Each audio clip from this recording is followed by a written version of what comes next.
కాంగ్రెస్ వైఫల్యాలను ఎత్తి చూపేందుకే కొనతం దిలీప్ గారి అరెస్టు చేశారని BRS party working president KTR అన్నారు.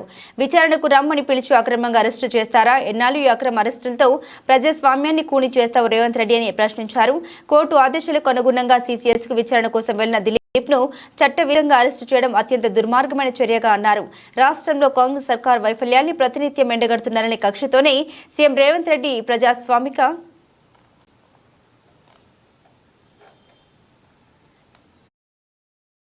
అప్రజాస్వామిక చర్యకు తెరలేపారని ప్రశ్నించే గొంతులను ఇలాంటి నిర్బంధాలు అణచివేయలేవని, ఇందిరమ్మ రాజ్యం అంటే ఇందిరాగాంధీ ఎమర్జెన్సీ రోజులేనని మరోసారి ఈ అక్రమ అరెస్టు రుజువు చేసిందన్నారు.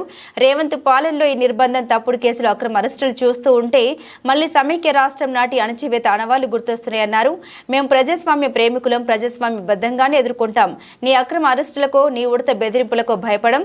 నీ అక్రమ అరెస్టులకు భయపడేవారు ఎవరు లేరిక్కడ అని గుర్తుంచుకోవాలన్నారు.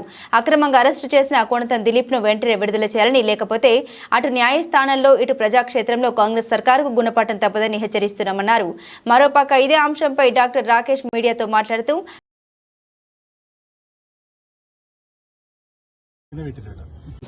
ఏ ప్రొసీజర్ ఫాలో అవుతలేరు, వీళ్ళు ఇష్టారాజ్యంగా వ్యవహరిస్తున్నారు. సోషల్ మీడియాలో ప్రభుత్వాన్ని ప్రశ్నిస్తే వాళ్ళకి ఇష్టం వచ్చిన సెక్షన్ల కింద కేసులు పెడుతున్నారు. ఎవరిని ఎక్కడ పడితే అక్కడ పికప్ చేస్తున్నారు, అరెస్ట్ చేస్తున్నారు. దీన్ని మేము మొదటి నుంచి చాలా సార్లు ఎక్స్పోజ్ చేసినాం. వీళ్ళు అసలు ఏ చట్టం ఫాలో అవుతలేరు, వీళ్ళు ఇష్టరాజ్యం. అంటే ఈ రాష్ట్రంలో ఏం నడుస్తుందంటే వాళ్ళు ఏది రాసుకుంటే అది చట్టం లెక్క అయిపోయింది.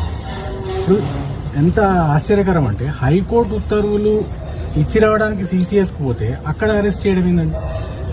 అంటే కనీసం వీళ్ళ కోర్టులు అంటే కూడా రెస్పెక్ట్ లేదు, చట్టం అంటే రెస్పెక్ట్ లేదు.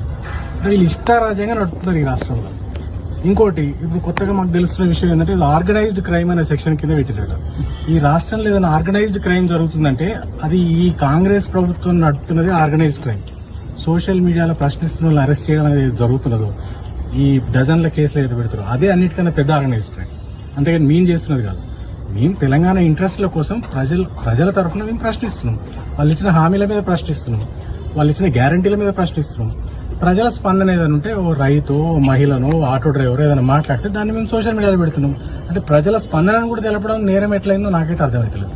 ఇది మొదటిసారి కాదు, ఇదివరకే 2 సార్లు ట్రై చేశారు, ఇది 3వ సారి ట్రై చేశారు నన్ను అరెస్ట్ చేయడానికి. ప్రతిసారి కూడా న్యాయస్థానాలు ఇంకా న్యాయం బతికే ఉంది ఈ దేశంలో అని న్యాయస్థానాలు ప్రతిసారి కూడా మా వాదనతో ఏకీభవించి